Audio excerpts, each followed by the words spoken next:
Bayamgxeka abantu, ukhulume kahle imbangi yakhe umthandeni iGcokama elisha.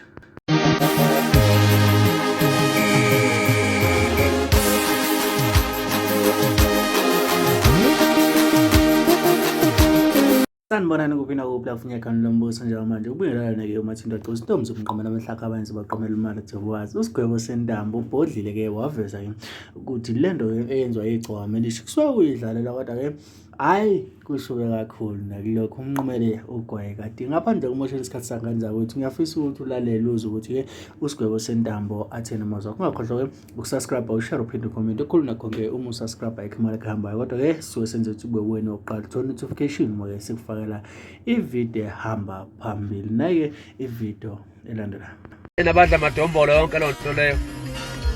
Mina ngikhuluma into enganginiki iprofit noma into engenamqondo.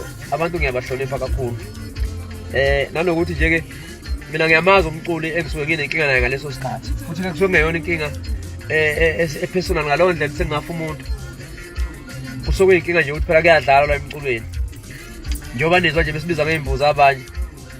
Ngoba kuphela inyanga nje-ke ngizobe ngikhaliswa kwembuzi ngempela-ka. Nganoma uzoyimela noma ikhala noma ugcina ukubona lezi zangakubo lezi zimungulu engakhali imbuzi ngoba le ngapho buka ikhala ngempela imbuzi.